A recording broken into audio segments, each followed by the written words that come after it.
A therapist walks into an empty furniture store searching for a missing client. What she finds instead is a wall that leads into another world, and something living inside it that kills on sight.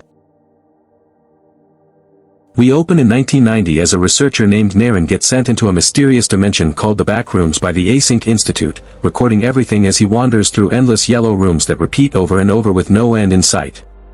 He eventually finds cables leading to equipment and radio's headquarters, explaining he's lost his teammates and something else is in there with him.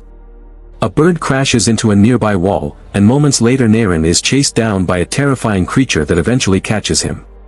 Async scientists watch this footage from the safety of their facility, which tells you immediately this isn't the first time they've sent someone in. Weeks later we meet Mary, a therapist devastated watching her childhood home get demolished, staring at handprints she and her mother pressed into the cement decades ago. Meanwhile Clark runs a struggling furniture store and attends therapy with Mary, where a roleplay exercise recreating the night his wife kicked him out reveals deep resentment about his failed architecture career and his drinking. Later, filming a pirate commercial for the store goes wrong when a chair leg snaps under him.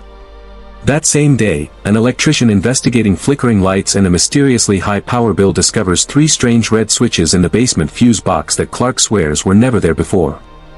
That night Clark drinks alone in the store where he now lives, and the TV shuts off on its own before the lights start flickering. He drives to stare at his old house, lonely and frustrated.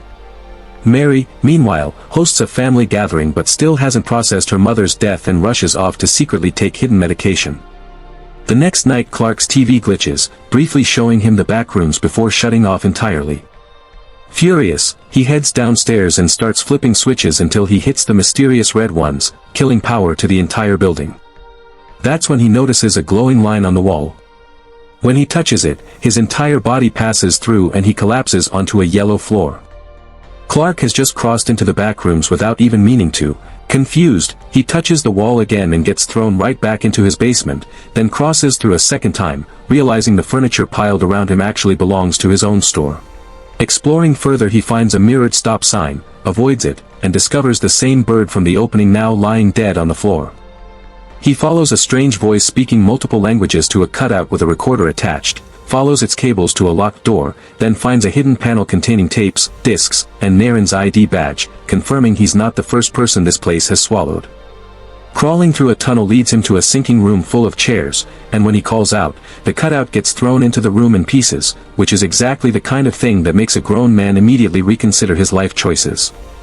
He escapes through a tiny 3-knob door, retraces his steps back to the furniture pile, panics briefly when he can't find the exit, and finally manages to cross back into reality, grabbing a stool as physical proof this all actually happened.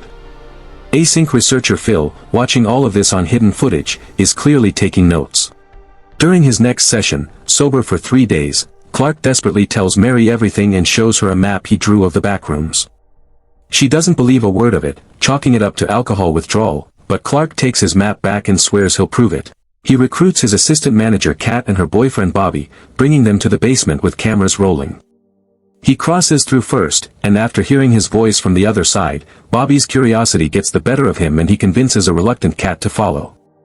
Once inside, they find a dark tunnel and Clark ties a rope around Bobby before lowering him down. The tunnel narrows into a room full of laundry piles with a horrific smell, and in a neighboring space Bobby spots flickering lights just before a terrifying creature appears, sending him scrambling back up the rope screaming for his friends to pull. Before they can fully rescue him, the rope yanks back with unnatural strength, dragging Bobby into the tunnel while Clark and Kat hear monstrous sounds and his screams echoing below. The rope violently pulls them along too, and they watch in horror as Bobby vanishes behind a hatch, leaving a trail of blood behind. Kat runs into the dark room screaming for him, and when Clark hears her scream cut short and the hatch begin to open again, he flees through a hole in the wall, camera still in hand, eventually stumbling into a white room instead of the usual yellow. Hearing something behind him, he opens a door back into the laundry room calling for Kat, passes through a room of sinking couches and a crutch, then a children's toy room, before bursting through a door into a space with a musical Christmas tree surrounded by sinking mannequins. Behind the tree sits a man missing half his body who turns on a lamp when greeted, and moments later a deformed woman appears and chases Clark through more decorated rooms, a bathroom, and several pools before he hears Kat's voice behind a wall. Just as he sets the camera down to help her, something reaches in and grabs it, cutting the footage entirely. A flashback reveals Mary's traumatic childhood, raised by a mentally ill mother in a house with newspapered windows, punished harshly the one time she tried opening a window because it wasn't safe outside. Adult Mary wakes from this dream to a phone message from Clark saying he's never coming back. Meanwhile, Phil recognizes Clark instantly from his pirate commercial airing on TV, connecting the dots to their missing persons footage. Mary arrives at the abandoned store, days of mail piled under the door, and finds Clark's basement map along with a fly disappearing straight into the wall itself. After serious hesitation, she touches the wall and crosses through. Inside the backrooms, Mary finds no furniture pile, just empty rooms, the stop sign, and eventually pieces of her own childhood home scattered throughout. In one room she discovers a disturbing drawing of a monster killing people alongside notes from someone trying to understand this place. A noise reveals Clark hiding nearby, who tells her to be quieter before explaining that this place is essentially every location that ever existed, layered on top of itself. Their conversation gets interrupted by flickering lights, and Clark, in a horrifying turn nobody sees coming, wraps his arm around her neck and starts choking her while apologizing, insisting it's for her own good.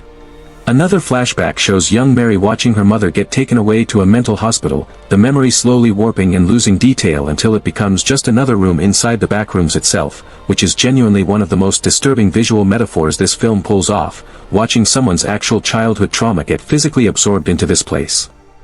Mary wakes tied to a chair in a dining room where Clark sets a table surrounded by 3 grotesque, distorted people. He explains that everything here gets built from visitors' memories, and the more times it's rebuilt, the more warped it becomes. Convinced these distorted people are improvements on the original humans because they feel no pain, he proves it by stabbing one, revealing stuffing instead of flesh, then opens the fridge to reveal Kat's severed head sitting inside. Terrified, Mary begs to be released, promising to help him however he needs. Clark wants validation, so he recreates their old roleplay exercise, cutting hair from the corpse to make Mary wear it as a wig, forcing her to play his wife on the night he got kicked out. He starts calm before spiraling into rage about his right to drink in his own house, and Mary breaks character entirely, telling him the truth his wife actually left because he never took responsibility for anything, always blaming everyone else. Clark breaks down crying, admitting he doesn't want to change and wants to stay here permanently. Mary tells him he's free to stay, but he has to let her go. He unties her and apologizes, which sends the creepy woman in the room into a panicked corner. That's when the real monster reveals itself, emerging as Captain Clark, the pirate from his commercial, essentially a physical manifestation of every piece of rage and failure Clark has buried inside himself. This is genuinely a 1 billion IQ concept for a horror film. The monster isn't some external creature at all, it's literally the darkest version of the main character given a body.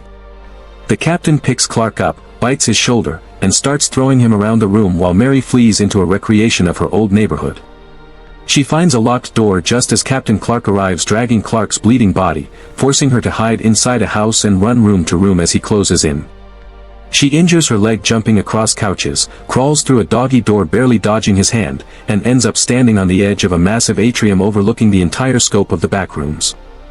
With the creature breaking down the door behind her, Mary climbs stairs, opens a ceiling hatch that falls away into the abyss below, and drops through into a flawed, distorted copy of the furniture store.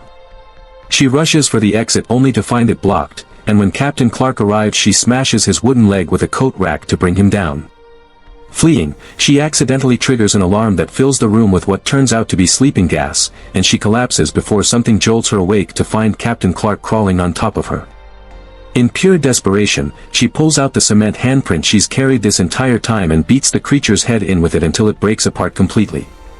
She escapes into a passage too narrow for the creature to follow, only to be gassed and knocked unconscious by async workers in hazmat suits who drag her out and drop her in front of a team of scientists. Mary wakes up scanned and guided through the async facility, discovering they've actually retrieved the creature's body along with countless duplicate cutouts stored behind locked doors. Left alone with Phil, she confirms she found the rooms inside the furniture store but refuses to elaborate further, even when shown censored footage of Clark and the monster. Phil explains his company originally built MRI machines before accidentally discovering the backrooms, and now spends his time mapping the place and studying survivors like her. As he talks, Mary mentally checks out entirely. The final shots sweep through the backrooms, revealing rooms containing Mary's actual therapy tapes and missing person posters for Kat and Bobby, before the true horror lands. Mary is still there, frozen in that dining room chair, her body slowly mutating into just another fixture of the Backrooms itself. Billionz family, here's what this film taught me. The monster was never a creature.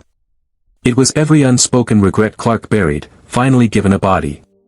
We all carry rooms inside us we've never opened, feelings we've boxed up and labeled fine. But what we don't process doesn't vanish. It waits in the dark, quietly rebuilding itself, until one day it wears our face. If you enjoyed this movie, don't forget to like, subscribe, and drop your thoughts in the comments below. If you didn't, just like and subscribe anyway, it really helps us out. Thanks for watching, Billionz family. See you in the next one.